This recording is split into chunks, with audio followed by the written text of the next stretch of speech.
Olá pessoal, muito boa tarde. Hoje, dia 24 de setembro de 2015, começa mais um fechamento de mercado e hoje vai faltar prego para tanto martelo que vai ficar aí no gráfico, né?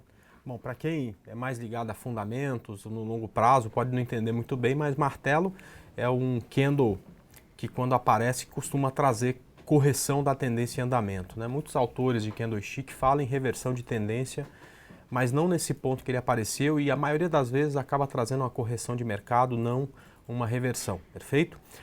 Outra coisa importante é que esse padrão, quando aparece no gráfico, ele precisa ser confirmado, ou seja, para a maioria dos ativos, né, que tiveram esse padrão hoje, você precisa amanhã de uma confirmação e a confirmação vem com o rompimento da máxima desse martelo, perfeito?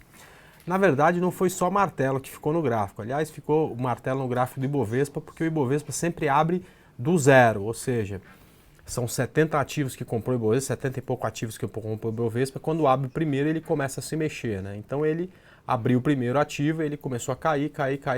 Quando todo mundo abriu, ele estava lá embaixo. Depois o mercado se recuperou, mostrando então força no mercado, né? Ficou muito candle que você encontra geralmente no fundo, como por exemplo em Golfo de Alta, que foi o caso, por exemplo, deixa eu mostrar aqui no gráfico do candle que está ficando em GGBR4, será que a internet aí, pronto, tá? Não é o engolfo de alta perfeito, porque o candle anterior não está no meio da barriga, enfim, mas acaba sendo muito parecido com isso, né? Alguns candles, como por exemplo em Tube 4, que é um candle que não engolfou o candle anterior, né? Mas é um bom sinal quando você tem um gap e depois o mercado volta a subir. E por fim, no Ibovespa, aí sim você tem o martelo que a gente tanto vê e acaba, enfim, sendo representativo na tomada de decisão. Quer dizer, se por acaso, tá, a gente tiver um rompimento da máxima amanhã no Ibovespa, é de se imaginar, né, que ele passe ao menos por uma correção de toda essa queda que ele viveu nos últimos pregões, né? Desde sexta-feira que ele cai aí uma quantidade representativa de candles. A gente teve uma sinalização, de candles não, né? De porcentagem. A gente teve um padrão como esse na terça-feira, né? Mas ele não foi confirmado com a nova máxima, perfeito? Bom, o índice respeitou bem a região de 44 mil pontos, é o que está falando o Mukifo. Pois é, né? É o que a gente fala para vocês aqui sempre, né? Essa região, e é uma região, não é um ponto só, né? Porque tem vários fundos aí nessa mesma região. Essa região entre 45.500 e 43 mil pontos é uma região bem representativa no gráfico, perfeito? Então, qualquer sinal de força nessa região, muita gente já se empolga com a possibilidade de compra, né?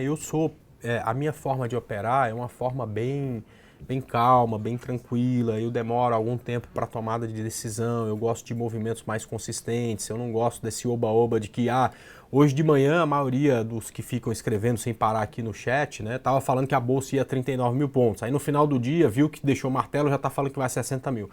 Eu gosto de viver um dia depois o outro, né? Então precisa ter muito cuidado só para não trocar de mão, não trocar aí um trade bom por essa empolgação, principalmente do mercado intraday, perfeito?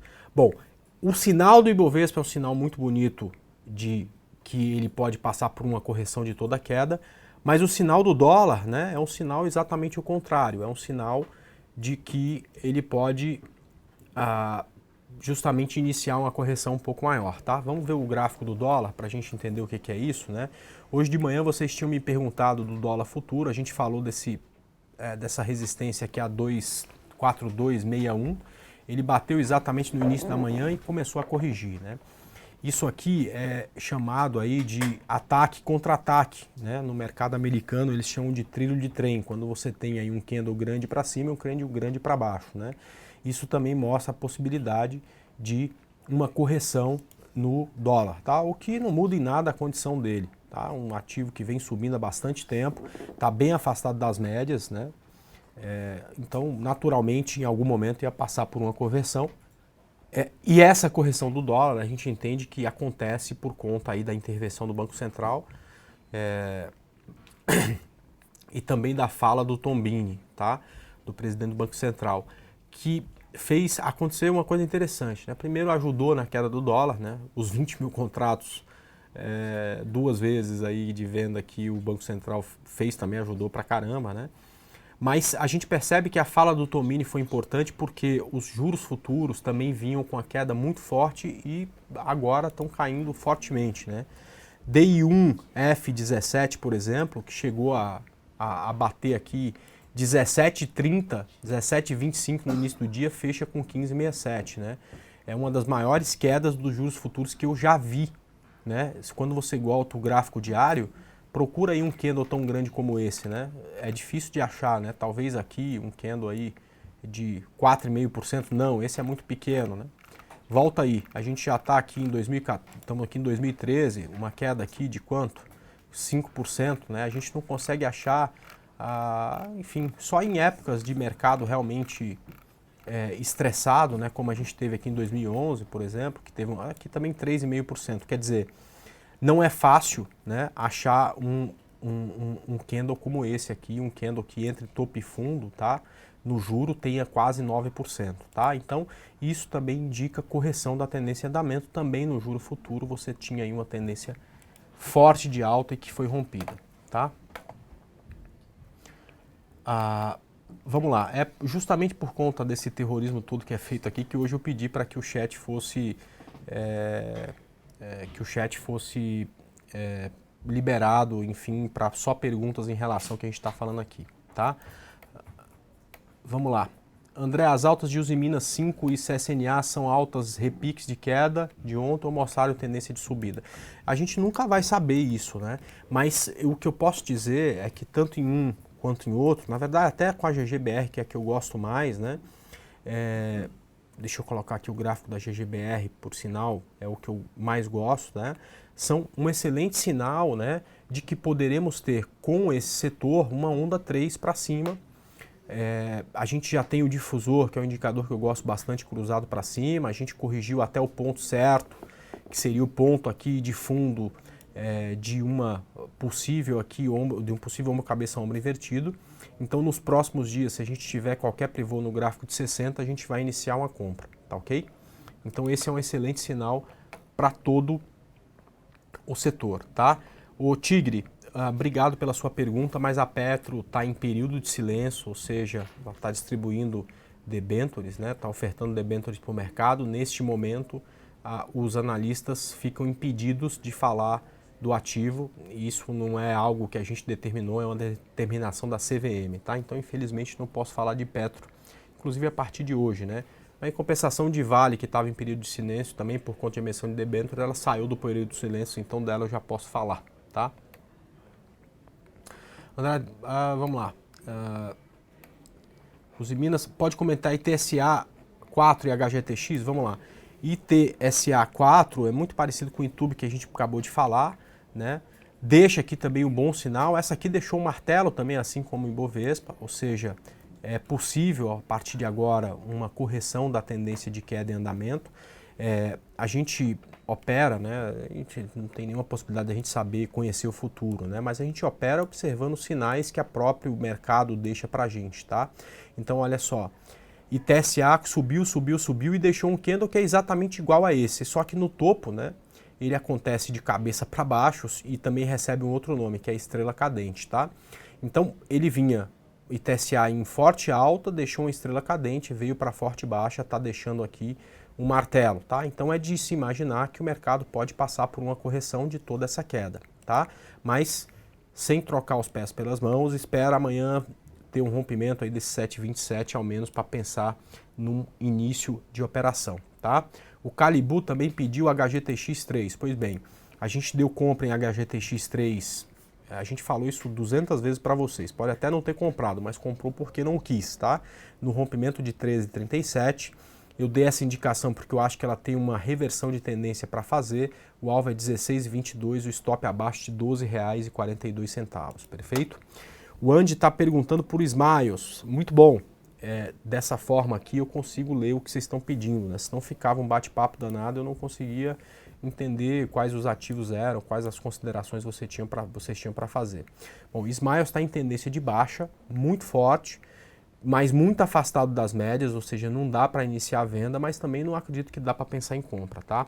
Eu não acho interessante operar repique, já falei algumas vezes para vocês, até em tom de brincadeira, que quem vive de repique é a escola de samba, o trader que é trader vive de tendência, tá ok? A tendência dela é de baixa, então não dá para pensar em compra nesse repique, perfeito? Lojas Renner, hoje teve gente que quase morreu do coração, né? Porque Lojas Renner fechou a 80 e tantos, abriu a 18, né? Mas o que ela fez foi um split, tá? Ou seja, quem tinha 1.000 ações passa a ter, agora eu não sei se foi 1 para 4 ou 1 para 5, né? Ou passa a ter o 4.000 ou 5.000 e o preço dela caiu 4 ou 5 vezes, né? Então o gráfico dela continua um gráfico difícil de ser analisado. Eu não gosto de compra no papel por enquanto, também não gosto da venda. Talvez venda no rompimento de 18 e compra no rompimento de 20,71. Nesse meio campo aqui, nesse meio termo aqui, não tem operação a ser feita aí com ela, perfeito? André, o Adalberto está perguntando, você acha que o dólar pode recuar até que valor? Bom, quando a gente tem uma perna de alta forte como essa e começa o recuo, tá? Os pontos onde temos médias móveis são os pontos que a gente precisa levar muito em consideração para suporte da tendência, né? Se a gente observar bem, todas as vezes que o dólar recuou, ela encontrou suporte nessa média móvel, subiu, encontrou suporte, subiu, encontrou suporte.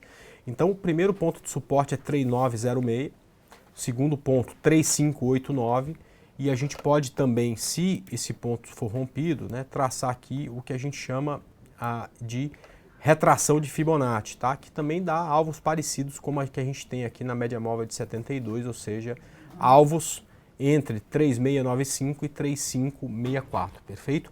Mas como eu gosto de viver um dia após o outro, é muito mais fácil de pensar nesse alvo aqui em 3.928 do que nesse alvo aqui embaixo, tá ok? Então uma primeira correção que faça sentido no mercado, deixa aí alvos neste ponto aqui, perto dos 3.900, perfeito? Mari Ellen está perguntando de RSID, fale um pouco de RSID 3. Olha, RSID 3 é um gráfico muito difícil da gente estudar, porque é um gráfico de uma ação que vale centavos. Como a gente procura principalmente gerenciamento de risco, é difícil gerenciar riscos em ativos que têm uma tendência e daqui a pouco passa por um período de muita maluquice, como tem acontecido com o Rossi, tá? Então, eu costumo dizer, Mari, que não dá para a gente, pela análise técnica, dar pontos de compra ou de venda de ativos, porque os riscos envolvidos nessas operações são sempre muito grandes, tá ok? André, BIF 3 com dólar, com possível correção, como fica? Bom, esquece do dólar, vamos pensar em BIF 3, tá ok? BIF 3 está muito próximo de romper o topo, ela tem uma tendência forte de alta, caso consiga superar essa região de 13,46, não tem nem o que fazer, é compra, tá? Mesma coisa acontece com o Mafrig, tá? Eu indiquei no começo da semana Mafrig no rompimento de 7,01. Hoje ela bateu 7,01, faltou 1 centavo para a gente comprar. Gosto muito do setor, gosto muito de Mafrig, gosto muito de BIF, tá ok? Então, independente do que vai fazer o dólar, eu vou olhar, Noronha, pro ativo. O ativo continua muito, muito interessante, tá? André, pode comentar Natura. É o pedido aí do André, meu xará, né? Natura em tendência forte de baixa, não dá para vender agora, porque já tem uma onda gigante para baixo, tá ok? E também não dá para pensar em compra, porque apesar de ter um martelo, a tendência é de baixa, tá ok? Diferente de TSA que não rompeu o fundo anterior, diferente do Ibovespa que não rompeu o fundo anterior, Natura está vindo de um novo fundo.